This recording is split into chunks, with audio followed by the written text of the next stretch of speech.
Pessoal, seja bem-vindo a mais um vídeo aqui no canal da Fire Protection.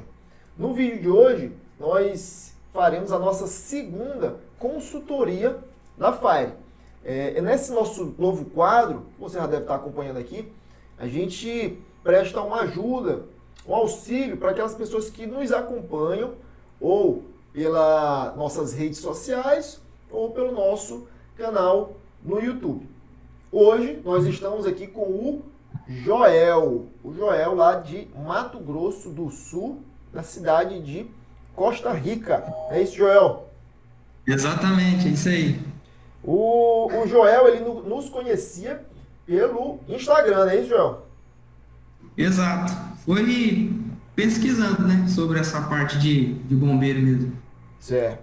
Então eu vou pedir que te apresente rapidamente para o nosso público aí, para eles poderem te conhecer um pouco melhor e para a gente poder conseguir ter um desenvolvimento melhor aí na nossa ajuda, na nossa consultoria, né? Não, beleza. Meu nome é Joel, né, sou sul-mato-grossense aqui de Costa Rica, né? E sou formado desde 2017, né? Me formei em 2017. E como recém-formado, né, a gente tem que tentar expandir o máximo de área possível, né? Aí surgiu as oportunidades de mexer com essa parte de bombeiro. E foi até interessante, né? Até que complicou um pouquinho agora, mas fizemos até umas lojas aqui de móveis, né? Mais tranquilo. Um restaurante também chegamos a fazer, já foi aprovado, bem tranquilo. Aí, mas questão é isso mesmo, né? Bem bacana. A tua formação é qual? Sou engenheiro civil. Certo, engenheiro civil. Uma pergunta, tu viu algo relacionado à segurança contra incêndio no teu curso superior? Não, é muito fraco. A gente até ouve falar, né? A gente pesquisa, né? Vê mas questão de cálculo, aprofundar mesmo é completamente fraco, né? Certo. Aí, e tu conheceu a gente pesquisando no Instagram, como foi mais ou menos aí, pra gente ter uma noção? Foi através do Instagram e do YouTube também, né? Eu pesquisei bastante, porque a gente abre essa dificuldade dos projetos e a gente pesquisa muito sobre, né? E além de ler a norma, né? Só que a norma também, se você não tem uma experiência, né? Se você não tem vamos dizer assim, os macetes, né? Se você não tiver, fica complicado você saber o que é certo ou errado. Ainda mais para mandar para o pessoal, né? Que corrige na capital do estado, né? Então é complicado isso, né? Fica meio vago. Então foi bastante pesquisando pelas redes sociais mesmo. Beleza. Então aí vocês elaboram um projeto e aí vocês mandam para a capital para ser analisado e depois eles retornam, como é? Exatamente. Porque aqui a cidadezinha é pequena, né? Então todos os projetos do Mato Grosso do Sul é corrigido em Campo Grande. Então, você elabora o projeto, é tudo online, né? Manda para eles, aí eles demoram, de acordo com 2 a 3 meses, para te dar um retorno, com as pendências ou aprovação. É por Certo. isso que tem essa dificuldade. Você vai. Aqui o pessoal do Corpo de Bombeiros são bem prestativos, né? Só que não são eles que corrigem, né? Então fica um Sim. limite aí. Entendi. Bacana, bacana. Então, para a gente fazer uma introdução, o que a gente vai abordar aqui no caso dessa consultoria vai ser isolamento de risco, né? Que o pessoal de casa entender.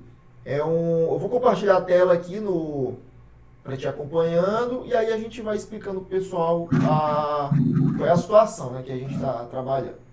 Tá visualizando aí? Sim, Pronto.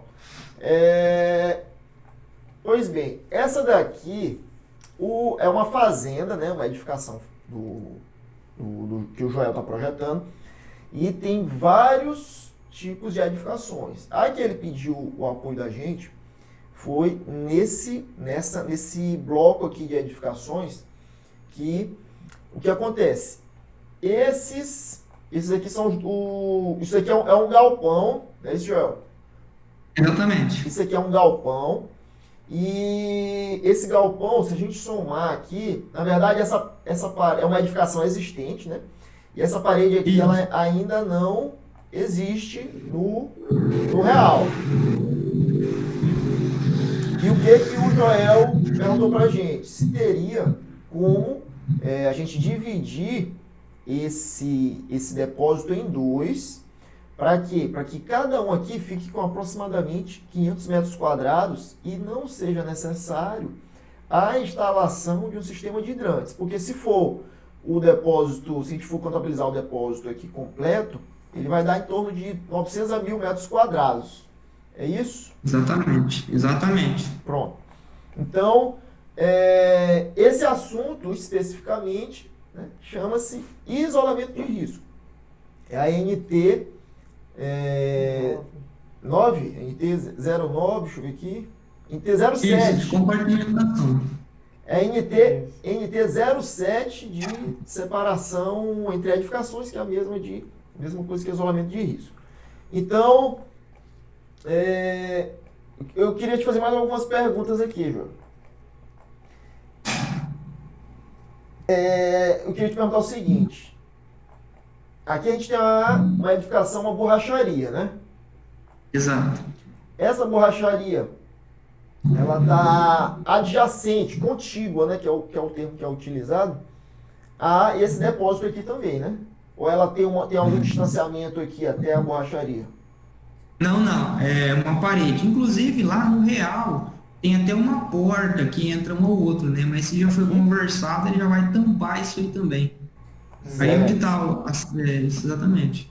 Certo, entendi. Aí aqui a gente continuando a edificação, a gente tem uma borracharia. Subindo mais um pouco, a gente vai ter uma oficina mecânica. A gente vê aqui que já está tudo com sinalização, iluminação. Ok. Subindo aqui a gente vai ter depósito número 5 e os outros demais depósitos aqui que são bem menores. Depósito 4, depósito 2, depósito 3 e depósito 1. E termina aqui com o almoxarifado. E tem também aqui do lado direito uma fábrica de ração. Essa área aqui é apenas coberta, é isso? Isso. Certo. Então, essa área lateral aqui é apenas coberta. E aqui nas laterais dos depósitos a gente tem uma área que é utilizada para estacionamento. Exato, os dois lados tem estacionamento. É só coberto também. Aqui. Estacionamento 1, estacionamento 2 e área coberta. Então aqui a gente já tem um panorama geral já aqui da edificação. Então aqui esse aqui é o ponto, né, que o Joel está perguntando para a gente. Se ele colocando essa edificação, essa parede corta-fogo, se ele poderia considerar com esse daqui sendo um depósito de aproximadamente 500, esse daqui sendo um depósito de aproximadamente 500, e essas duas sendo edificações independentes para quesito de exigências de medidas de segurança contra incêndio. Portanto, não seria necessário a partir de 900 metros quadrados, né, que seria o exigido no seu estado, não é isso, Joel? Exato, exatamente. Tem alguma maioria dos estados fica ou é 900 ou é 700 metros quadrados, né? 750. Então, aí, certo, aí tem essa parte aqui, né? Aí, pois Joel. Oi. Aí, no caso, o pessoal de casa também se situar, esse projeto ele já foi apresentado junto ao Corpo de Bombeiros. Ele já foi apresentado e voltou com essas pendências, né? Sim, já a gente vai ler para o pessoal quais foram as exigências, mas mais focado nesse tema de hoje, né, que é a questão do isolamento de risco. Mas aqui, nesta edificação em específico, nós conseguimos observar que ela possui vários tipos de ocupações existentes.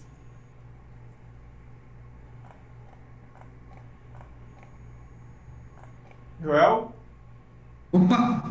Beleza. É só para o pessoal confirmar. Então, aqui dentro dessa edificação, a gente tem várias ocupações existentes, né? Temos oficina, temos depósitos, temos escritórios, tem até uma fábrica de ração, não é isso? Lá? Exatamente, tudo num prédio só, né? Tudo numa edificação só. Aí o que acontece? Aí quando uma edificação ela se encontra com essa complexidade de ocupações existentes dentro dela, aí às vezes pode ir até para o pessoal de casa, né, para também, como esse quadro ele é justamente para a gente tentar tirar o máximo de dúvidas que às vezes possam surgir no momento da elaboração de um projeto, você pode às vezes se perguntar assim, quais seriam os preventivos que eu deveria instalar na edificação, já que eu tenho várias ocupações existentes dentro de um prédio só, né? Aí o que acontece? Essa edificação, ela acaba se enquadrando como aquela edificação classificada como edificações mistas, né? Edificação mista, pois ela possui várias ocupações dentro da edificação, daí o porquê do misto, né? E quando acontece esse tipo de situação de termos vários tipos de ocupações na edificação, a questão da exigência, ainda mais quando não existe a questão do isolamento de risco, os sistemas que irão ser dimensionados para a edificação em si, não será considerado, tipo, cada espaço de forma isolada, se ela não tiver isolamento de risco. Aí o que acontece? A gente vai pegar e adotar as medidas de segurança contra incêndio para o maior risco presente dentro da edificação. E para que o pessoal também se situe, você nos mostrou aqui, através dos anexos e legendas, que o maior risco que você encontrou foi de depósitos de médio risco, foi isso? Exatamente. Uhum. Pois é. A gente fazendo uma breve consulta para saber quais são as medidas de segurança presentes para as edificações que são consideradas como J3, né, edificações que são depósitos de médio risco, pela legislação de segurança contra incêndio do estado do Mato Grosso do Sul, Mato Grosso do Sul, isso, Mato Grosso do Sul, a gente constou que você iria precisar de compartimentação horizontal, saída de emergência, ou seja, praticamente quase todas as medidas de segurança contra incêndio. Isto porque a sua edificação ela vai ultrapassar os 900 metros quadrados de área construída e também ela fica isenta na questão da altura porque ela é considerada uma edificação térrea. Mas para que o pessoal se situe em casa aí, lá no Mato Grosso do Sul, quero chamar Rio Grande do Sul, mas Mato Grosso do Sul, a altura não é os 12 metros que geralmente é padrão no restante do Brasil, mas sim os 10 metros, são 10 metros de altura para as edificações. No caso do Joel, ele foi exigido justamente a questão da instalação do sistema de hidrantes. Por quê? Porque o analista do Corpo de Bombeiros não considerou a edificação dele como uma edificação que a compartimentação horizontal fizesse a isenção da instalação dos sistemas de hidrante, para que você se situe. Ou seja, o analista disse, a edificação dele pode até ter a compartimentação horizontal, porém ela não fica isenta da instalação do sistema de hidrantes. Não tem o isolamento. Isso. Ela, na verdade, se a gente vai já mostrar aqui na tela para vocês, também observar qual foi a exigência por parte do analista, ele fala sobre a questão da compartimentação. Mas no momento que eu e o Viana nós estávamos analisando também a reprovação e o projeto em si, de fato, o analista ele está corretíssimo. Mas por que ele estaria correto? Já que isso é uma proposta que, se a gente fosse olhar pela questão do desempenho, é uma proposta viável, né, de fazer essa separação das edificações para tentar, através de forma normativa, fazer que a edificação ela possua menos essa exigência da instalação do sistema de hidrantes, né? Muitos dos engenheiros e arquitetos, muitos mesmo, procuram esta forma de se eximir e tirar a edificação da instalação e exigência de sistema de hidrantes, às vezes de chuveiro automático, por aí vai. Só que isso tudo pode ser feito? Pode, mas de forma segura, né? De forma normativa. E a questão do nosso amigo Joel, se a gente for buscar, agora sim, a NT, a norma técnica, a instrução técnica número 9 dos... 7. A número 9, só para você se situar, a número 9 ela trata sobre compartimentação, a número 7 ela vai tratar sobre isolamento de risco. Aí a gente tem dois tipos de normas diferentes, né? Essas normas elas vão ter peculiaridades, apesar de parecerem se complementares. Se complementam de fato, mas só que elas têm diferença. A compartimentação, de fato, ela não vai eximir a edificação de instalação do sistema de hidrantes. Então, o Joel ele poderia ter esse depósito aqui de 1.000 metros quadrados, poderia fazer a compartimentação horizontal, já que a edificação dele é terra, faria a compartimentação horizontal, porém, a norma de compartimentação, ela não deixa essa brecha para que ele possa ser isento do sistema de hidrantes. Porém, que é o tema de hoje, que nós vamos nos aprofundar melhor, a norma de isolamento de risco, que já é a outra norma, a instrução técnica número 7, ela sim vai nos dar essa base para que nós possamos apresentar para o analista do Corpo de Bombeiros essa possibilidade de isolar esses 2 depósitos e aí sim podermos ser isentos da instalação e exigência do sistema de hidrantes para a edificação. Então nós vamos ver um pouquinho mais profundo agora, abrindo a exigência não, a norma e isso, a norma técnica, e mostrando também para o pessoal qual foi a exigência feita pelo analista do Corpo de Bombeiros, para que vocês possam situar o que ele menciona nessa exigência. A gente pode abrir rapidamente só para mostrar para eles. A pendência que o Joel recebeu. Prevê todas as medidas de segurança de acordo com a classificação das edificações. A classificação das edificações, conforme prevê a lei estadual, que é o COCIP lá do estado do Mato Grosso do Sul, será de acordo com a ocupação, carga de incêndio e isolamento de risco. Aí quando especifica aqui, né, o que o Elton falou, né? Compartimentação não dispensa a instalação de hidrantes, verificar a diferença. Ouviu, Joel? 03, 07 e 09. Então ele considerou, né, que você fez aqui uma compartimentação. E uma falha que tá até vendo? se a gente for aqui no Que acho que tá meio travando. quadro das medidas de segurança, a gente tinha que ter aqui, ó, o quadro do isolamento de risco. Entendeu? Dá um alô aí pra gente. Seria uma medida que tu estaria Que a gente não tá conseguindo te ouvir. mencionando, e aí a gente teria que ter aqui mais um bloco com Tô ouvindo. Ouvi. isolamento de risco. Deve ser E aí a com as internet. especificações do isolamento de risco. Deu de entender aí, Joel? Certo. Então, deu para entender aqui a parte do quadro das medidas de Sim, segurança? sim, que eu devia. Certo, Exato, que eu devia ter. Não. certo. Isolação de risco.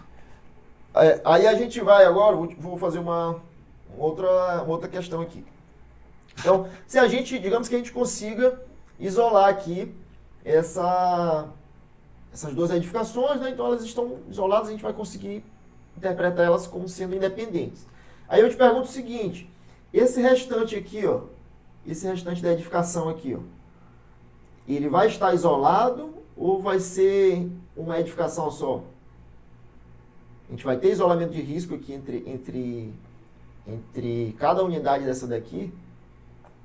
Sim, é igual eu falei, na divisão desse depósito com essa borracharia, lá até tem uma porta lá dos 3 metros e pouco de vão, mas já foi avisado lá que vai ser fechado, né? Vai ser isolado só a parte do depósito, né? Que era a parte maior da edificação. Certo. Quando a gente conseguir isolar essas 2 aqui, essa daqui, ó, que a gente vai entender mais para frente, né? Eu vou deixar mais para frente pra gente explicar isso daí. A gente vai agora adentrar aqui nessa questão, por que não foi considerado, né, como um isolamento de risco. A gente tem primeiro a parte conceitual, né, que é importante a gente entender, né? A parte de onde é que a gente está e para onde é que a gente quer ir, né? Aí desenrola essa parte. Aí no caso, Joel, eu até entendo o analista, porque no caso o analista ele não vai poder chegar e falar para ti, ainda mais que toda análise ela é feita de forma online, então ele deve ter vários projetos para analisar, então ele não tem como ser tão específico desta forma aqui, porque ele não poderá te ensinar aí, ele vai pegar o que tu expôs no projeto, nas legendas e no memorial e vai utilizar aquilo ali como base para analisar a tua edificação. Então, como em todo o teu projeto só menciona a questão de compartimentação, ele analisou o teu projeto baseado na norma de compartimentação. E no caso aqui seria o correto para atingir o teu objetivo, que é a isenção da instalação do sistema de hidrantes, é a utilização da instrução técnica de isolamento de risco. Pois se no momento do teu projeto tivesse mencionado, a edificação ela possui os depósitos isolados, conforme a norma técnica número 7, aí o analista ele ia observar que, de fato, a instrução técnica número 7, ela te dá essa possibilidade de alcançar o isolamento de risco se tu conseguir atendê-la. Aí, bem que nós temos dois conceitos interessantes que vão te ajudar e vão te dar um norte para que tu possa, agora nessa correção, atender a essa exigência aí da instalação do sistema de hidrantes na questão dos 2 depósitos. Aqui na instrução técnica número 7 do Estado do Mato Grosso do Sul, nós temos no item 2.1 o conceito que diz assim, considera-se isolamento de risco a distância ou proteção, no caso vai ser essa segunda opção, a proteção, de tal forma que, para fim de previsão das exigências de medida de segurança contra incêndio, ou seja, se tu conseguir atender a distância, ou, no teu caso, que seria a proteção através da parede corta-fogo, tu consegue, na questão da previsão dos preventivos de segurança contra incêndio para edificação, ser isento. Olha só, uma edificação seja considerada independente em relação à adjacente. Então, o teu objetivo é alcançar este aqui, que a tua edificação ela possa ser considerada independente da adjacente para que ela possa ser enquadrada nas medidas de segurança contra incêndio só para aquela edificação que ficou isolada, esquecendo a outra que se encontra ao lado. Só que o teu caso apresentado em projeto, tu se encontra no item 2.2, que é o seguinte, que as edificações situadas no mesmo lote, que não atendem, ou seja, que não atenderem às exigências de isolamento de risco, deverão ser consideradas como uma única edificação para o dimensionamento das medidas de proteção. E é o teu caso, apesar de haver a compartimentação entre os depósitos, para análise de projeto, ela é considerada uma só edificação, caindo no item 2.2, pois essa compartimentação que você fez internamente, ela não está enquadrada, não está atendendo à exigência de isolamento de risco que a NT07 ela preconiza. Para isso, a gente vai te explicar como é que deve ser dimensionado corretamente esse isolamento entre esses 2 depósitos para que tu possa te enquadrar no item 2.1 e assim não atingir a superioridade dos 900 metros quadrados e ser exigido o sistema de hidrantes e ficar assim com 500 metros e poucos quadrados em cada depósito. Tá dando de entender? Não, tranquilo. Só uma dúvida, mas, por exemplo, lá na norma ela diz, né? Então, no caso, se fosse a parte de compartimentação, teria que analisar a edificação inteira ou só essa parte dos 2 depósitos? No caso da compartimentação horizontal da tua edificação, ela já é exigida por norma, né? Se tu for observar lá no quadro de exigências de depósito, né, o J3, que são depósitos de médio risco, ela já tem a exigência de compartimentação horizontal. Só que isso aí é um outro assunto muito interessante, mas aí tu consegue ser enquadrado na área máxima de compartimentação, que são os 4, se não me falha a memória, são 4.000 metros quadrados. Ou seja, a tua edificação ela não consegue atingir os 4.000 metros quadrados, logicamente que ela atenderia a compartimentação horizontal.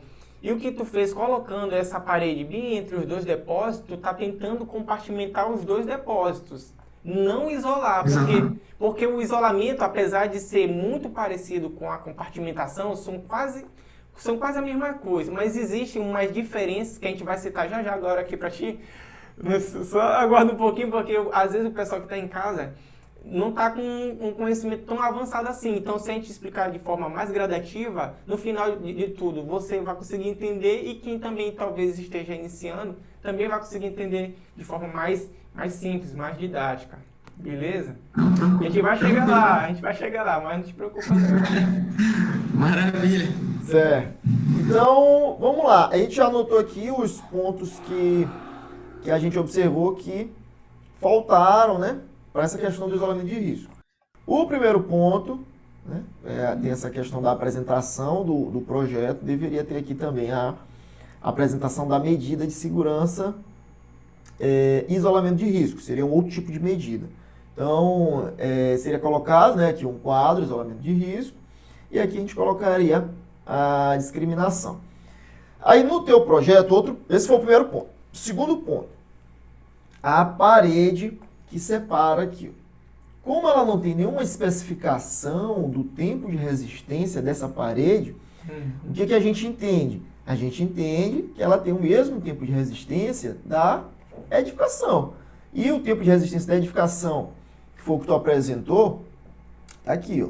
É um TR, tempo requerido de resistência ao fogo, TRRF, de 60 minutos. Então, a gente entende que essa parede tem um tempo de resistência ao fogo de 60 minutos também.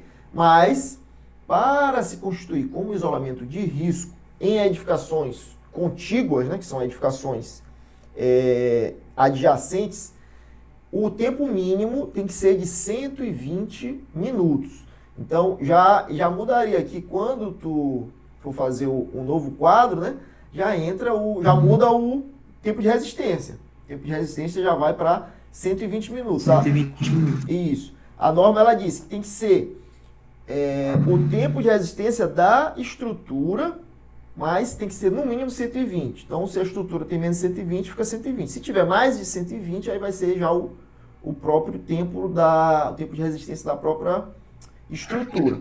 Então, para o pessoal de casa saber o que é o 120 minutos, né? A gente abriu aqui também a NT08, que é a NT de resistência estrutural. Resistência ao fogo dos elementos de construção. E aqui a NT ele vem dizendo aqui, ó, resistência ao fogo, a gente procura aqui o de tijolo cerâmico, tá aqui, ó. Resistência de 2 horas, certo? Resistência de 2 horas. Deixa eu aumentar aqui, pronto, resistência de 2 horas. E aí ele vem especificando como deve ser a parede. Ó, a parede de tijolo cerâmico, meio tijolo com revestimento, e ele vem especificando aqui a espessura que a parede deve ter, especificando o traço da argamassa de assentamento e traço da argamassa de revestimento também. Então está bem claro aqui nessa norma, que ela já traz tabelado, né? Esse tempo de resistência ele pode ser feito por meio de ensaio em laboratório ou utilizando a tabela, que é o que na prática é realizado, né? Então essa daqui vai ser a parede que vai conseguir trazer o isolamento, né? Trazer esse isolamento de risco que a gente está buscando. Então já foram 2 pontos, né? Faltou especificar o isolamento de risco no quadro de medida e a parede tem que ser de 120 minutos. Outro ponto. Vai perguntar alguma coisa? Falou alguma coisa? Não, era só dos 2 pontos só. Certo, pronto. O outro ponto. Esse ponto aqui ele já é um pouco, como é que eu posso dizer, um pouco já polêmico, né? E aí a gente vai colocar aqui para ti e vai dar a tua opinião aí, né? Quando a gente coloca aqui as imagens, ó, a gente falou aqui da questão, né, dos 2 tipos de conceitos diferentes. E aqui ficou faltando a gente falar, ó, que existem 3 situações que a gente pode ter para isolamento de risco. Que as duas primeiras são baseadas em distâncias de segurança, ou seja, edificações com uma determinada distância mínima. E o nosso caso, ó, 521, 522, nosso caso é o 523. 523, que é o isolamento de risco por parede corta-fogo sem aberturas entre edificações contíguas, que é esse nosso caso aqui. Então, o que que ficou faltando também? Essa exigência aqui, ó, do 1 metro, a parede ela tem que estar 1 metro acima do telhado.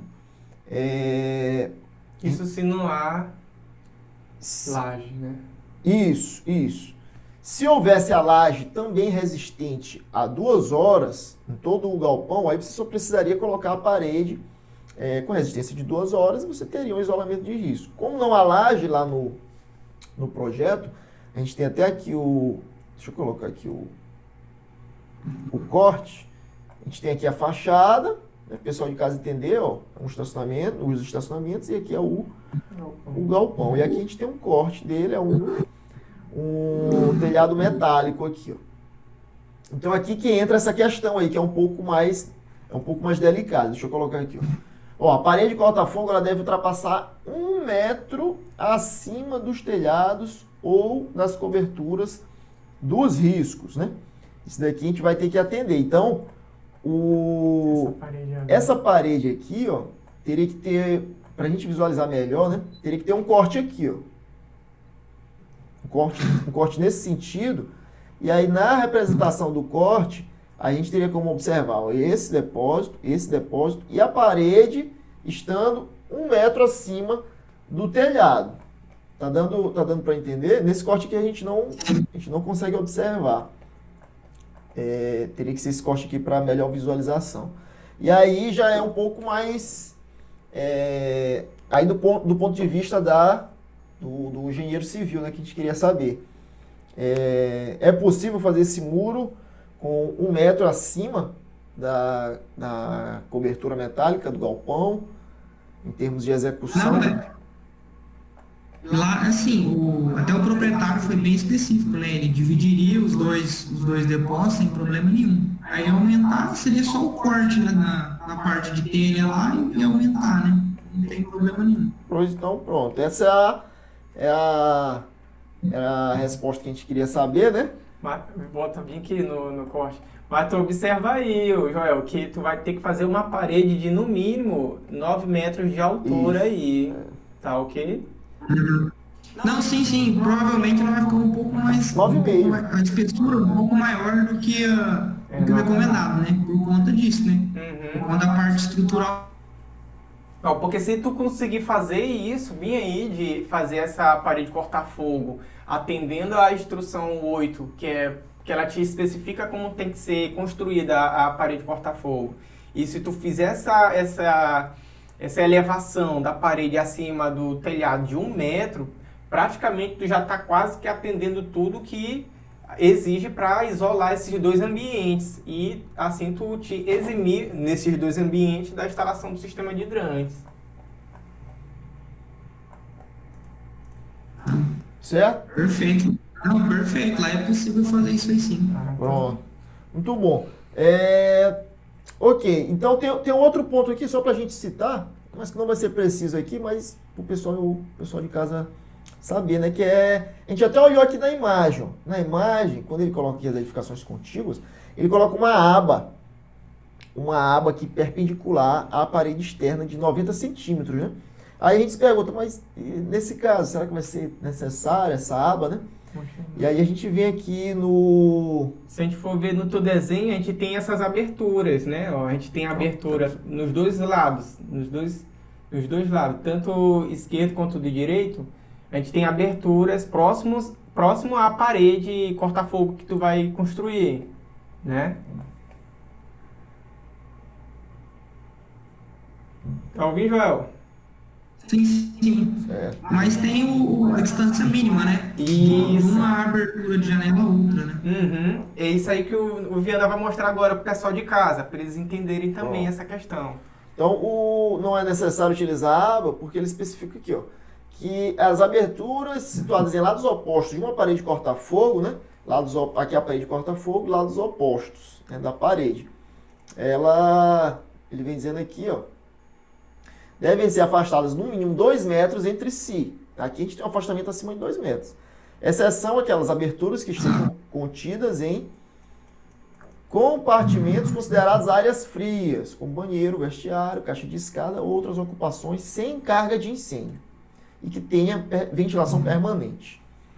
A distância mencionada no item anterior, aí que vem a questão. Essa distância de 2 metros pode ser substituída por uma aba vertical perpendicular aos panos com 90 centímetros.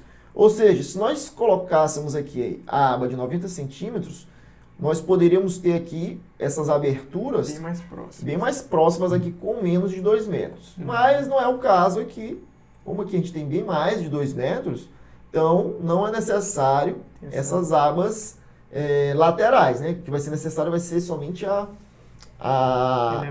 elevação da parede acima do telhado. Tranquilo? Tranquilo, isso mesmo. Pronto. Agora tem uma outra questão, essa daqui eu vou deixar para te fazer essa análise aqui, ó. Então a gente fazendo essas alterações, a gente já isolou, né, essas duas edificações. Então elas podem ser consideradas como independentes, né? Como independentes, conforme tem aquele conceito lá que a gente viu lá no começo. Se quiser, pode até utilizar, ó, no momento de apresentar esse projeto, porque o engenheiro, né, a gente tem essa questão de o engenheiro tem que ser bom de cálculo, né?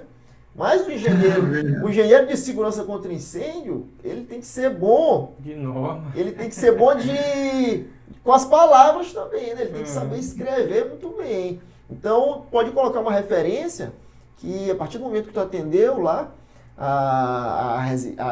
os termos do isolamento, aí pode colocar um link aqui para o item 2.1, né, que é considerado isolamento de risco, né, a questão da proteção, que é o nosso caso, para fim de previsão das exigências, sendo as edificações serão consideradas independentes, né, para a exigência das medidas de segurança. Então tem que ser uma espécie de um advogado, né, misturado com o engenheiro, não é? Essa área a pessoa tem que saber interpretar. E se souber interpretar essas normas, consegue aí, nesse caso, por exemplo, reduzir os custos da instalação, né, dos sistemas de segurança contra incêndio, mas mantendo a segurança da edificação, que é o mais importante, né? Então, essas duas aqui estão já isoladas. E aí eu te pergunto, com relação a essa parte aqui, ó. Com relação a essa parte aqui, ó. Será que o bombeiro não vai considerar isso daqui como sendo